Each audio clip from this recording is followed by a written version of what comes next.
Hi, and welcome to Decoding AQ, helping you to learn the tools, mindsets, and actions to thrive in an ever-changing world. Hi, and welcome to Decoding AQ. With me today, I'm genuinely excited to welcome Louise Shipway. She is the founder and CEO of CareerMovers. She's a professional speaker, and she emigrated from the UK to Canada, much like my brother. She's now living, I believe, in British Columbia. And she has over 2.5 decades of experience across the HR, coaching, consulting, training space. A deeply passionate person, and Louise really loves helping global leaders navigate career transitions. So that role reinvention, agile workforce mobility, and is in a happy place when she's empowering professionals to imagine, align, believe, and create their next chapter careers. So welcome to the show, Louise. Thanks so much. That was a lovely welcome. Thank you. There you I'm go. excited as well. So before we get into all the business stuff, I want to know what it was like being a violinist backing Lisa Stansfield. It was awesome. I was a teenager and playing in two different youth symphony orchestras, and then I was selected and invited to play as a violinist in an ensemble backing Lisa Stansfield. And I remember we appeared at the Rochdale Town Hall, which is actually quite a beautiful building.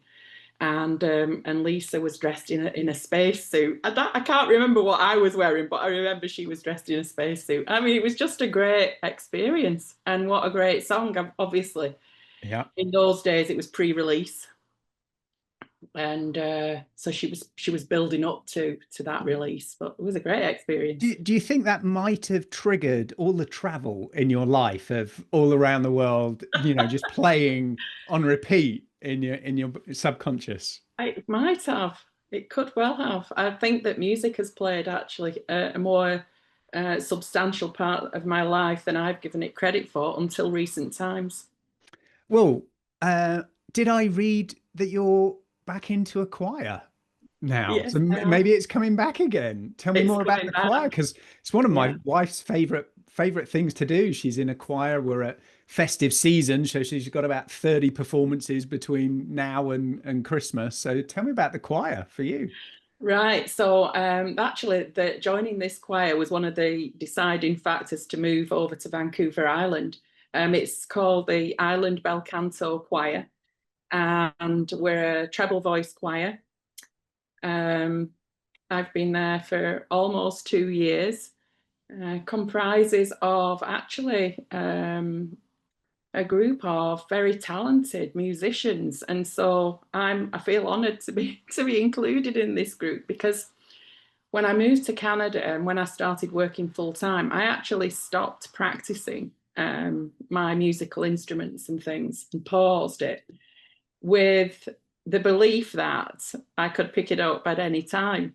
And sadly, when I tried to do that in COVID, I realised that no, it's not possible to pick it up where I left off. So they've been absolutely wonderful at allowing me to come in and learn again how to read music and to participate. And it just feels so good. It just feels Nice. great. Yeah. I think it's a really interesting one, isn't it, around careers? What makes up someone's life? What part of their career is in that portfolio? And often we feel, oh, that needs to be on pause, some element of ourselves, whatever that may be. So I'm interested when what does a typical kind of client, what do they look like with you? What kind of things are they going through? Because in my mind, I've got all sorts of things of, oh, I want a promotion. I want to, change my job or role, or I'm frustrated with this person. What does it really look like, Louise? Every single client is as different as a thumbprint, and all seeking different things. Obviously, I've had a huge amount, historically, a huge amount of experience with career transitions, and that would be when an organisation is making a change and someone has been laid off, and so they're having to find something alternative. But I've also a huge amount of experience with executives who are finding their way through their own career trajectory while an organisation is in a period, usually a period of growth. So it's really, where do you want to focus with our conversation? Because we can go in with somebody that's coming out of a role that's been directly impacted with AI, or we can go in with an organization leader that's having to make a decision because of AI. Yeah. Well, let's perhaps start with a couple of elements from your own experience where you've had and you've sat on, say, different sides of the fence, shall we say, starting off in retail, in at Morrison's, in at Boots, where you're on the inside, as it were, and then a sort of obvious from the outside transition to then being an independent coach, consultant, working with others. So for your own, that transition, what was that like? And what support did you get? What would you have liked in some of your own transitions? Let's just start a little bit there, and then we'll explore some others. I mean, when I look back at my time, I just had, by luck rather than good management, fantastic foundation in HR as a profession. And so moving from Morrison's, where I was involved in 2 brand new businesses starting up, and that process of hiring in people with no experience, training them up and having everybody ready on day 1 store opening was an amazing experience. And in those days, it was paper applications, of course. And I think it was about 300 brand new jobs per store. We did 2 stores. And so 600 jobs and 10,000 paper applicants. And how do you fairly select from those paper applicants? And you have to come up with a procedure of how you're going to do that fairly. And then, I moved into working for Boots, and they gave me this fantastic opportunity to go in an area. And it was a brand new role of HR coming into the area. So I was able to hire the area team alongside the area manager, which was much easier to create a team from scratch than it is to go and move into an existing team, is one of my reflections. But with that, had a fantastic relationship, positive relationship with the area manager, who was my boss. And he gave me a lot of free rein with budget, as long as I met certain parameters. So it was very positive change. I didn't feel under pressure, other than I was excited and I was flourishing in what I was doing, and I was wanting to make everything positive for everybody. And I embedded a lot of what I would call good people practices within the role. I was actually really successful in what I was doing.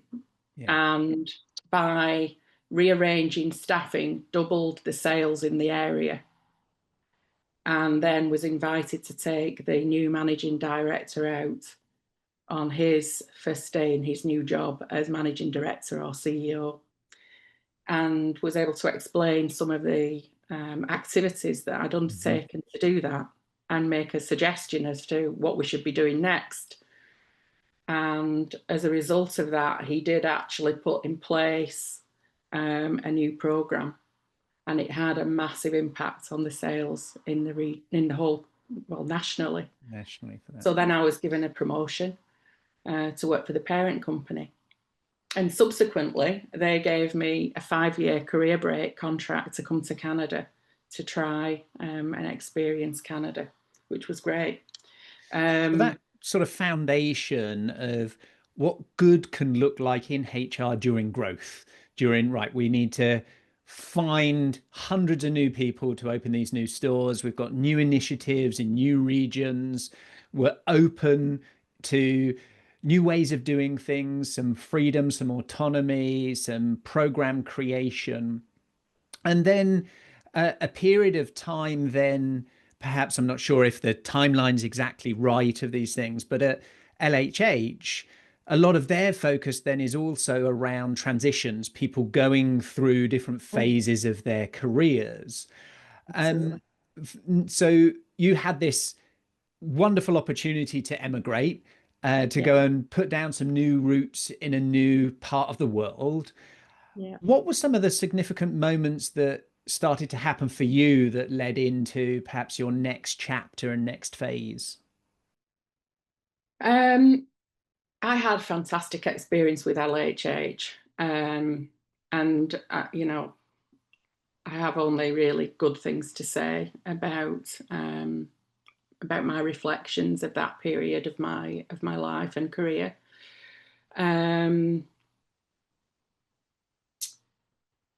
What's interesting about that line of work, because I ended up specializing in career transitions, is that the career transition industry is counter-cyclical to the economy. So when the economy is basically tanking and not going well, career transitions are really busy because people are being laid off. I could have looked at that as being sad that as an HR professional and as an immigrant, I was being channeled into that type of work, which is true, really. But I took that as an opportunity to help people. And I really did focus on each person that sat in front of me one by one and really tried to help them in whatever way they needed to be helped. And with the introduction of AI that we've got currently,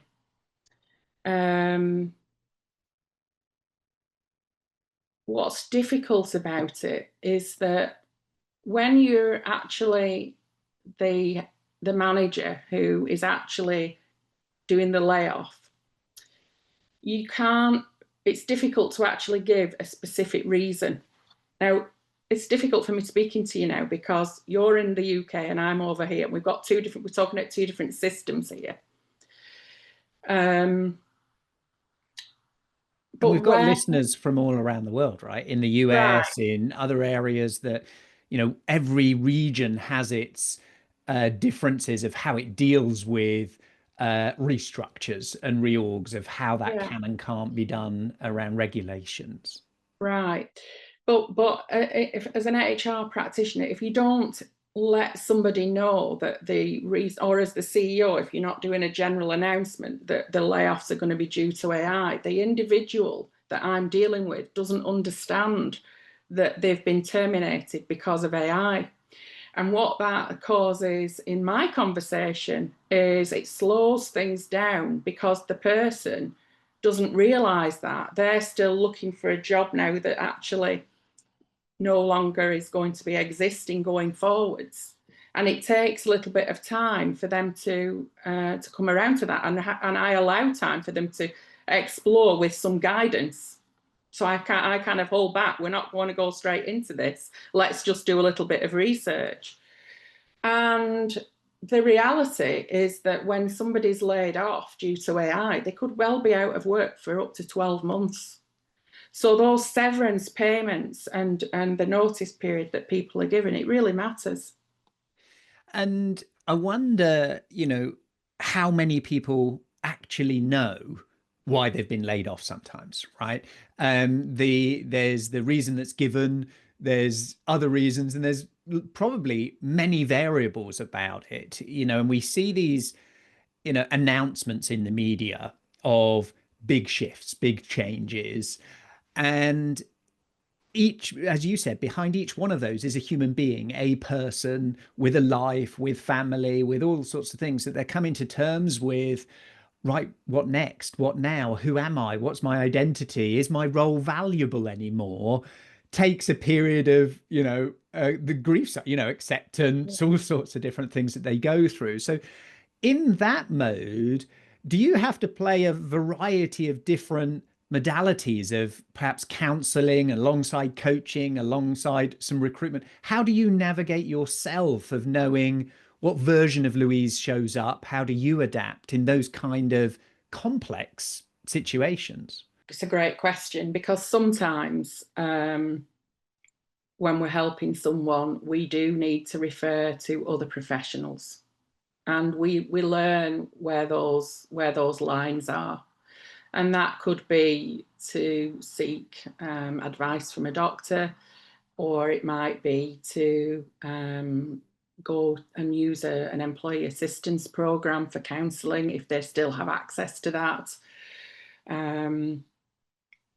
And as an executive coach, we're also trained in how to help people with that thought process, almost a letting go process, going through a grieving process.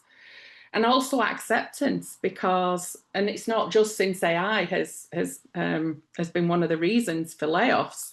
I mean, for over 25 years, I've been saying to my clients that you might never find out the actual reason why. It's just the way it is.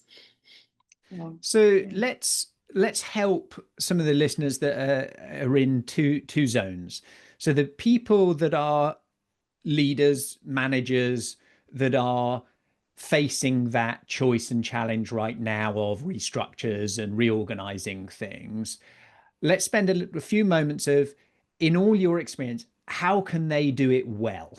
What does that look like practically? What kind of things will make that good for them and good for the people that they are moving, both the ones that are going and the ones that are staying? What's some of your experience, tips, and strategies for the person in that side? And then we'll do it a little bit on the other side, Louise. Right. So, well, recognizing that AI is an issue, and recognizing that you might not be able to say this layoff is due to AI, you can give a severance package that would help someone, that would be long enough to help someone to be able to reposition themselves, because the reality is that more than half of the people that are coming through actually need to do a complete career change. And a complete career change takes time, and it takes money.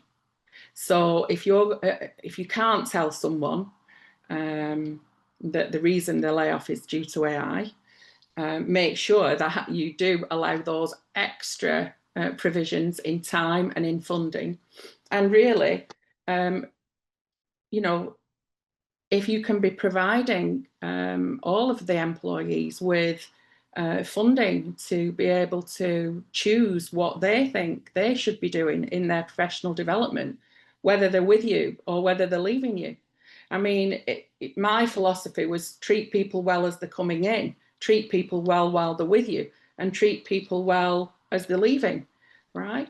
And that's a great way to think about it. So clear in the communications as much as they can be, and really advocate and support as much of the, when we're onboarding, we want to really look after them. When we're offboarding, how do we really look after them? What is the package? What's the support? What's the severance? What are the resources we can make available? And perhaps creatively thinking about that. Is there licenses to still access learning materials, whether that's LinkedIn Learning, Masterclass, whatever you might have?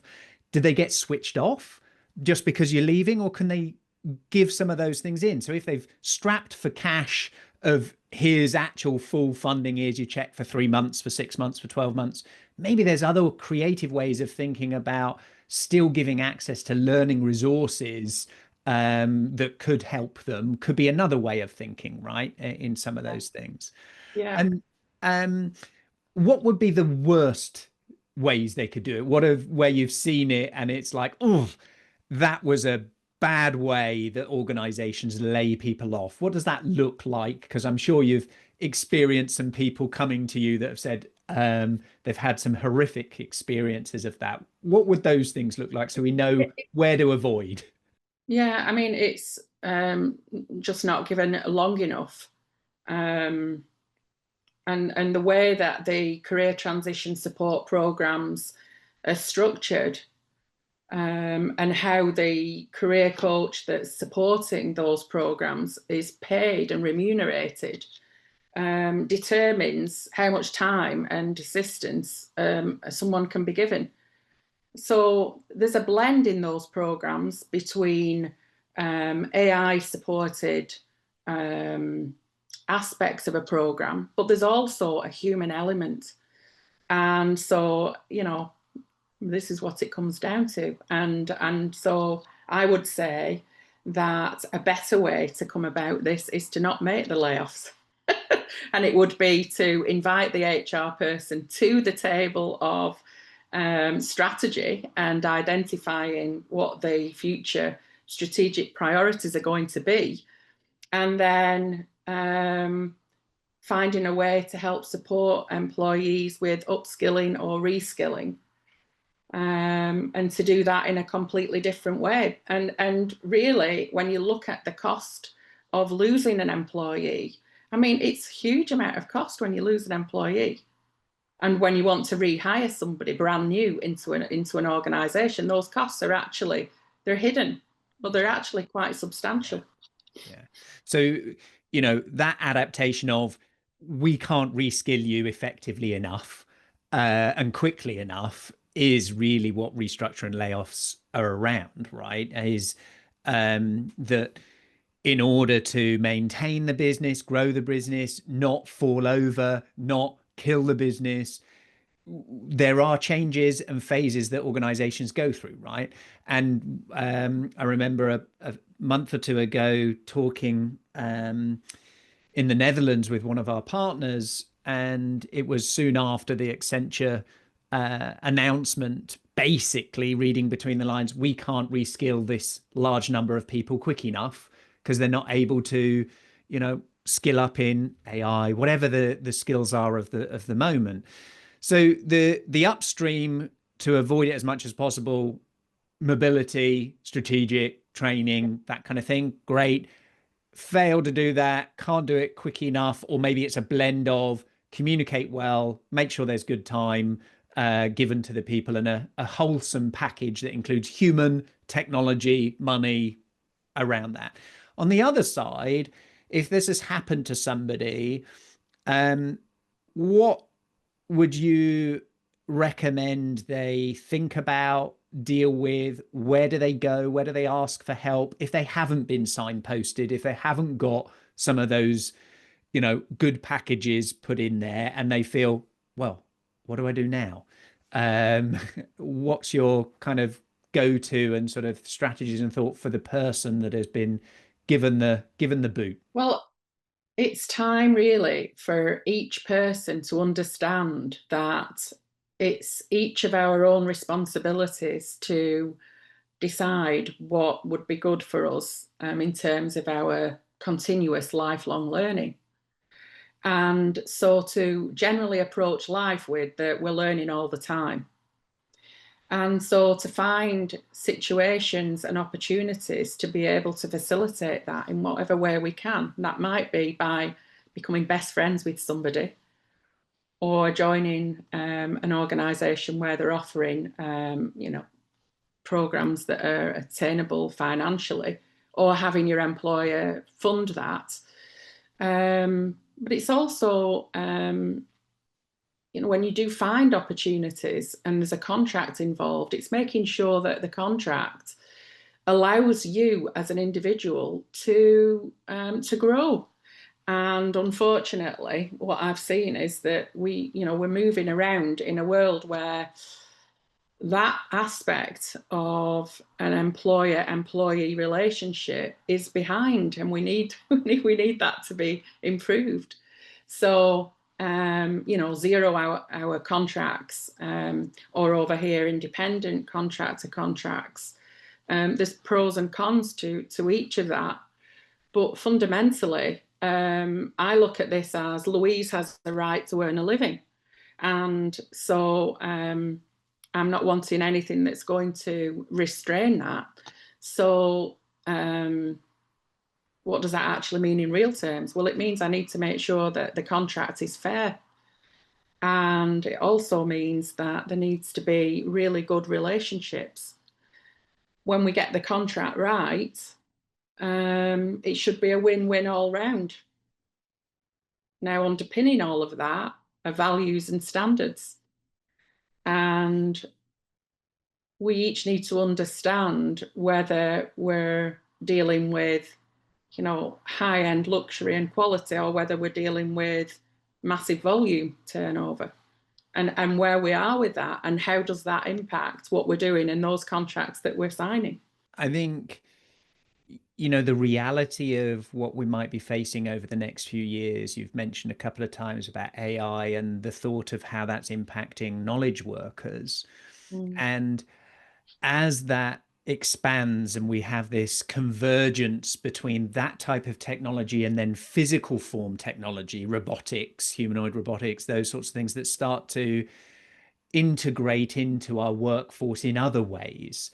So instead of big factories and we have robotics there, or we have different way of farming and we shift from lots of humans to mechanical, to then other roles and jobs, healthcare, into, you know, all sorts of things, construction, it's going to be possible to do with the blend of technology and AIs.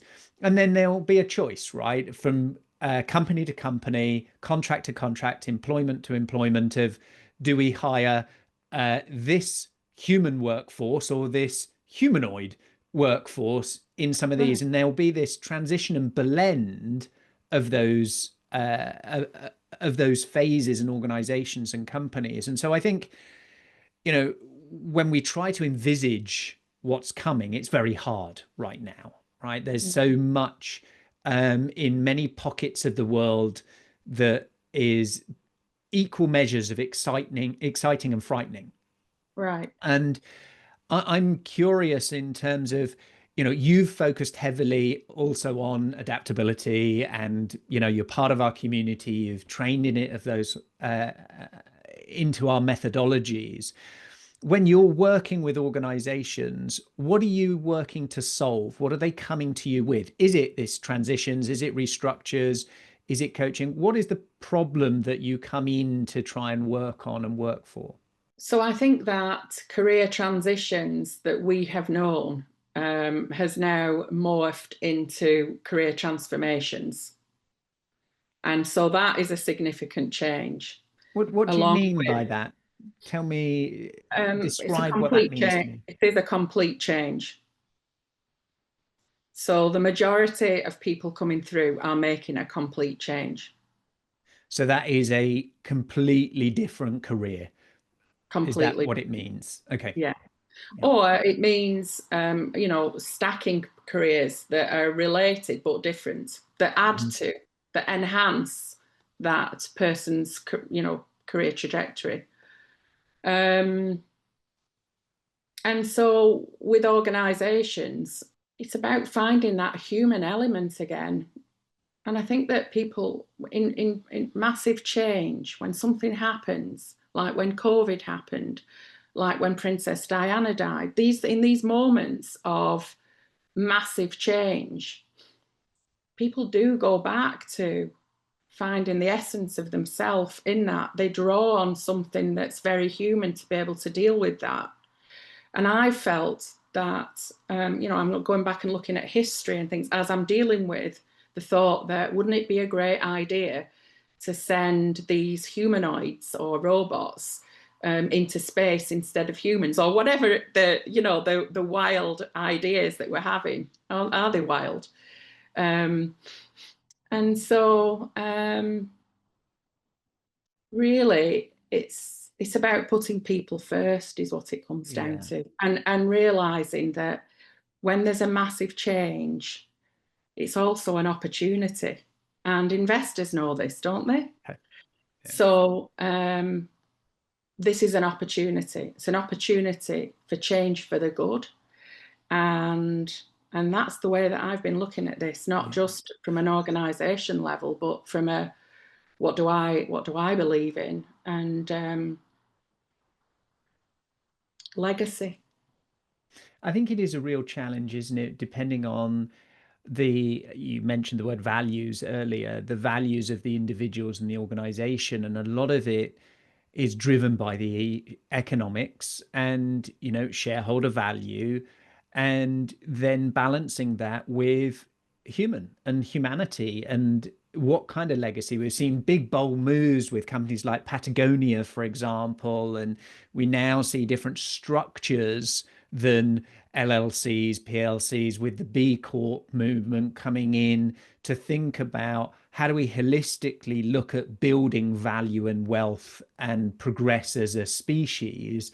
I think we are at a turning point of that where I agree with you, and I like this vision and idea of, in real life, human connection, humans coming together, that I think we'll see a resurgence of that, and we'll see a blossoming of it at the same time as we can rationalize, let's put these new technologies into where it's dangerous, where it's dirty, where it's disgusting, where perhaps we've marginalized parts of society to go and do those things. Let's upgrade them and allow these others. The challenge is, for some of those people, that was who they are. And it's taking away a part of their identity and value, wherever in the chain that is, and how high it goes up. The challenge now is it's starting to potentially go higher up and take away from an accountant, or take away from a lawyer, or somebody who held themselves and society held themselves into esteem. Teachers, I hold myself into high esteem. Now, if we're reevaluating that and reestablishing that and say, oh, my grandchildren, are they going to get a better education, not from a human teacher, but from a, AI piece of technology? They're different types of education, different types of experience, and the blend of those things, where humans are abysmal at some parts, but they're brilliant at other parts. Now we have this choice, but it's in the transfer of that where there's the friction, I guess. And that's where there's opportunity. Yeah, I think so. And I'd like us to think about those individuals, and you have this kind of framework / phrase in and around imagine, align, believe, create, of those. Can you walk me through that a little bit more, and what led you to some of those sort of words and phrases around what you do? You're just asking me a really difficult question That's there. not a difficult one. So, as I was going through a life transformation, and I had my own coach, I was inspired by that, and I undertook, you would not believe how much learning I undertook during that transformation, so much. And really, I realized that that was the process, the creative process, really, is that imagine and then align and believe and create. And it's quite deep, and involves creativity, it involves faith, it involves relationship, it involves values, and I almost go through that thought process when I'm choosing who do I want to work with. It's interesting how we curate and create things, right? A lot of it is from our own experiences. When we go through something, we can start to then process it and compute it. And then when we train and support others, that gives us another depth, another layer.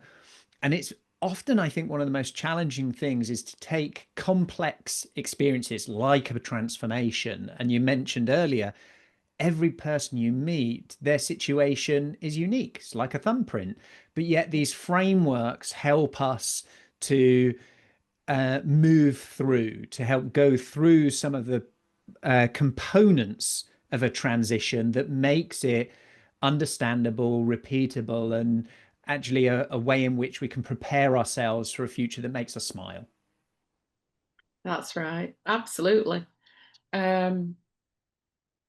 if we can leave each person feeling better than they did when we first started to speak to them, in whatever way that might be, then that's it. Let's just take care of the person that's right next to us. And if every single person did that, wouldn't the world be a much better place? It would. And you know, the AI and robots and all these other things that are impacting us at the moment, it's scary if it's being applied in a negative way. And so my philosophy of who I want to work with is we have to align. If we're not going to align, then I'm not going to work with you.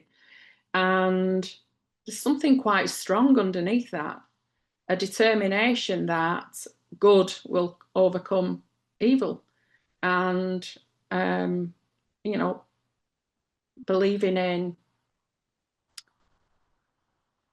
driven by love and world peace. Yeah.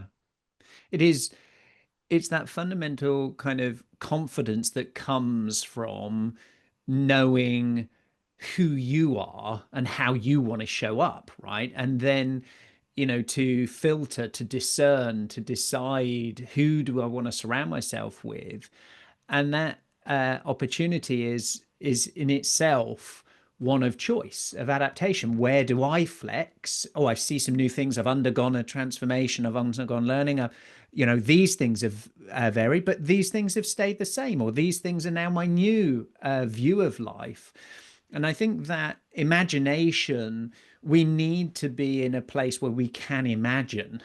And sometimes that even before there is a process of just self work, you know, doing things on ourselves to be able to open up what could be possible, to imagine new things. And I remember when I wrote Moonshot Innovation, I was talking about then we're entering into an imagination economy where we're shifting that all things become possible. Therefore, what do we want to imagine? And you mentioned, you know, it's both exciting and fearful. AI, insert whatever it may be. It's who's showing up to point it in the direction of creation or destruction. And it's just a fascinating time to be alive. And I think one with, time will tell when we look back in history, some of the choices we make now are going to be really, really critical. And so if we imagine we're having a conversation a year from now, Louise, so it's November 26, and you say it was just the best year Louise has had, what landed within CareerMovers? What were some of these projects you were working on? What was some exciting launches you had? What did you stop doing? What did you move away from? Just give me a picture of a year's time, some of the moves that you're thinking of making, of how you're showing up, how you're working, and what adaptations are linked to that. Any transformation, any change at all involves a fundamental change of your identity. And so one of the things, and I've been changing my own identity, and it is a challenge. There's a lot of aspects to that. It's much better when it's with someone else, at least one person. Preferably, though, you have a group of people who can help you with that.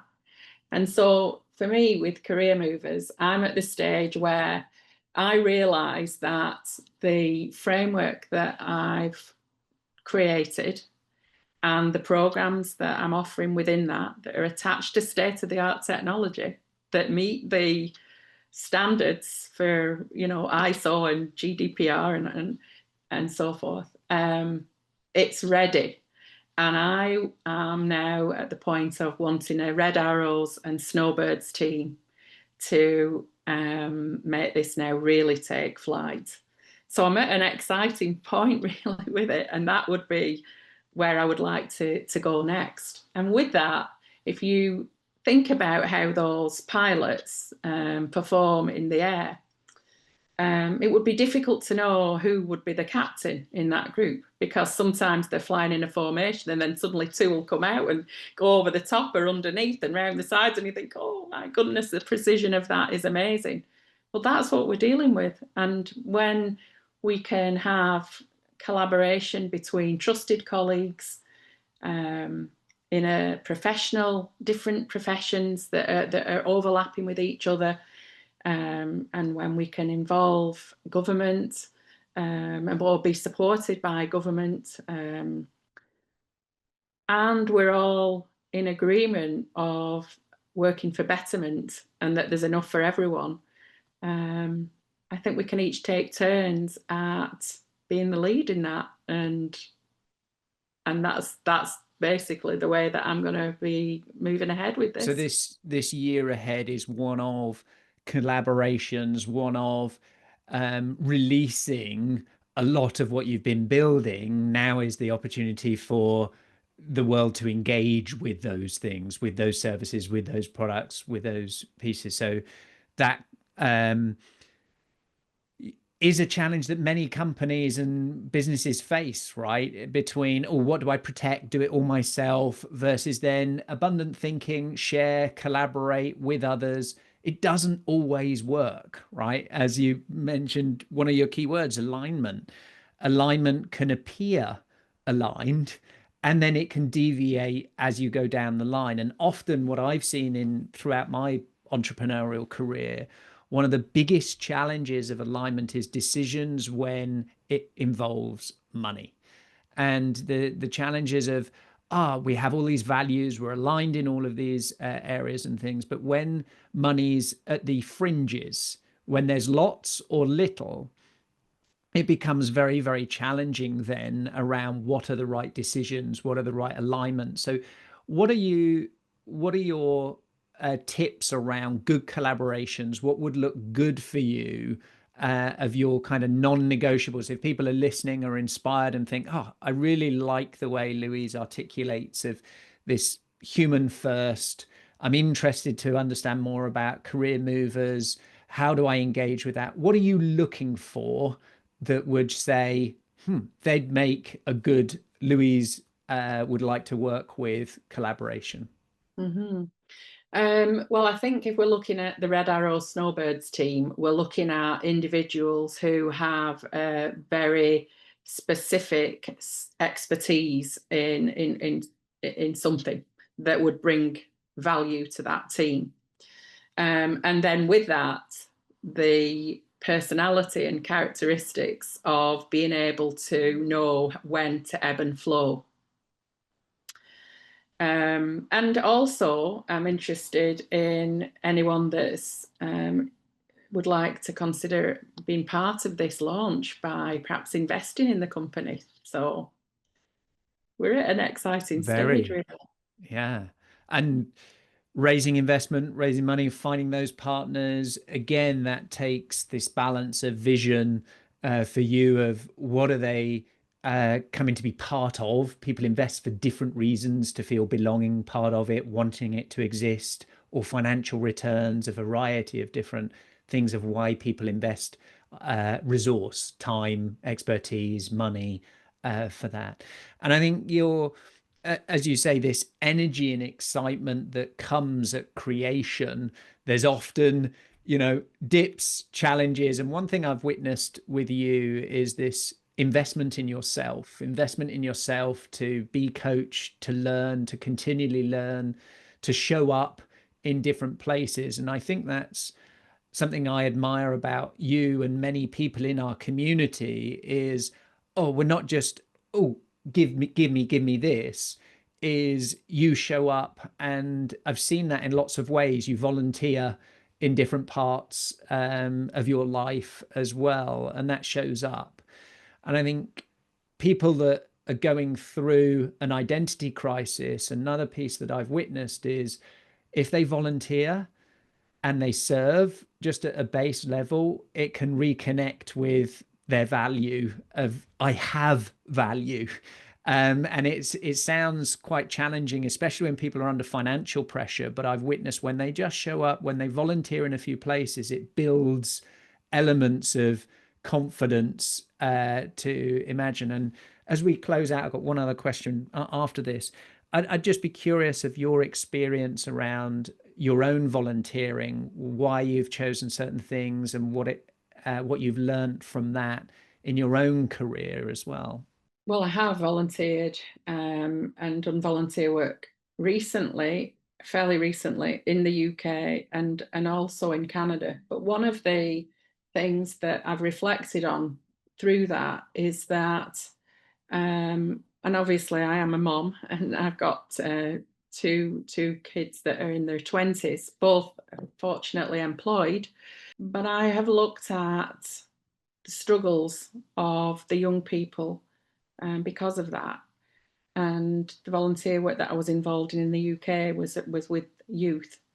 And it's difficult to get the experience to get into anything. And I have empathy for that. I have ideas of how we could solve that.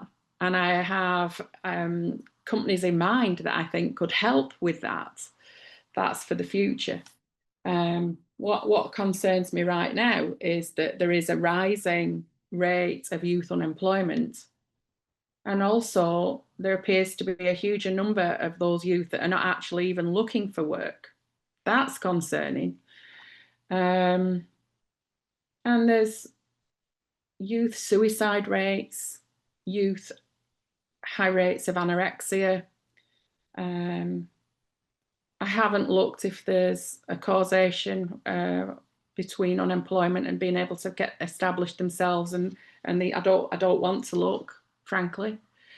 But I have this in mind, that we've got an issue at the start of the employment life cycle, and we've got an issue at the end of the employment life cycle, post-menopause women and men.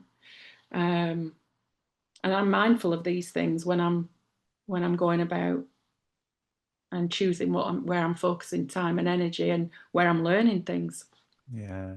And I think this boils down to many people that we have in our lives. We're multifaceted, complex people that we're curious about different things. We're passionate about different things. And one of the key challenges is, what do we say yes to? What do we say no to? As you mentioned there, or do I focus in at the youth because there's a big opportunity, big challenge, they need help? Do I focus at the end of the life cycle and focus there? And all of these things, everyone's faced with lots of what ifs. And that can be debilitating. I agree. The youth unemployment levels generally, I think, are going to skyrocket beyond what we've ever seen. Some of the indications that I'm seeing and reading and witnessing. And so this is a huge challenge for society of how do we reshape and readapt the structures and support networks and various things. And I've been excited by different countries doing different things in different ways, but it's, again, being able to be grounded, still show up with grace, with smile, as you mentioned, with faith, with love at the center, that we try and drive forward in these times. And one of the aspects that I ask every person on this podcast series is around unlearning and curiosity. It's a homage to one of the first guests around curiosity, and it's about doing new things. And it is, when was the last time you did something for the first time? Mm-hmm. And what was it, Louise? Well, this year I have written and produced a gamified career transition program. And so I've embedded in that my experience. It's a combination of applied legislation, neuroscience, science. I believe it's very uplifting. It actually helps someone move along with their thought process in identifying themselves and identifying what might be the best place for them in the future. And it's gamified. I mean, it's using this state-of-the-art technology, which was a completely new thing for me.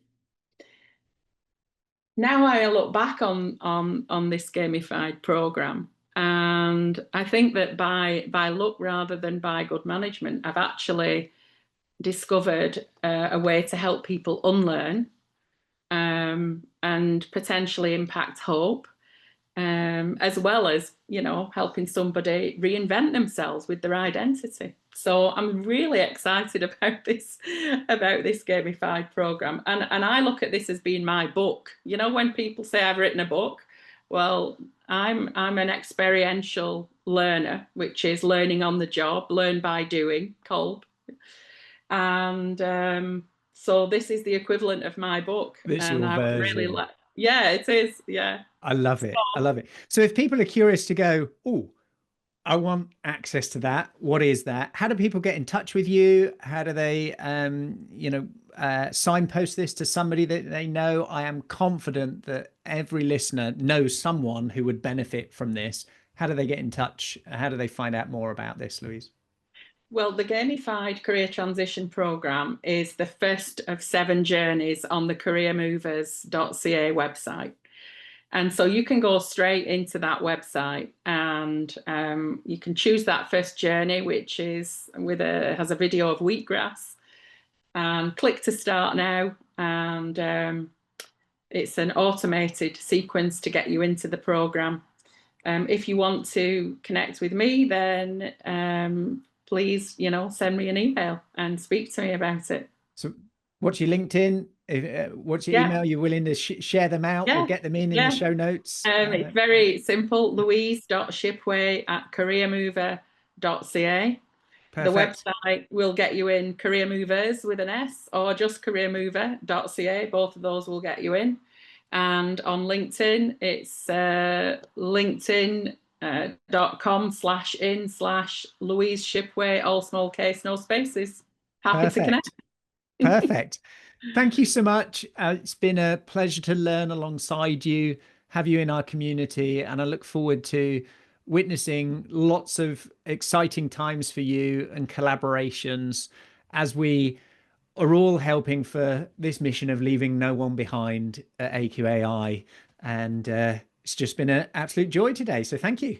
Thanks so much. Thanks for having me. That was actually much better than I was expecting for my first podcast. There you go. That's something, in fact, we're still recording. You could have said, what have I done for the first time lately? Recorded the first podcast. So well done, Louise, for first podcast. Got that one in the bag. I'm glad that I was your first host. And hopefully this will give you a new opportunity and many podcasts to come. So thank you. Okay, thanks so much. I really appreciate it. It's great to see you, Ross. Do you have the level of adaptability to survive and thrive the rapid changes ahead? Has your resilience got more comeback than a yo-yo? Do you have the ability to unlearn in order to reskill, upskill and break through? Find out today and uncover your adaptability profile and score, your AQ. Visit aqai.io to gain your personalised report across 15 scientifically validated dimensions of adaptability. AQai, transforming the way people, teams and organisations navigate change. Thank you for listening to this episode of Decoding AQ. Please make sure you subscribe on your favourite podcast directory, and we'd love to hear your feedback.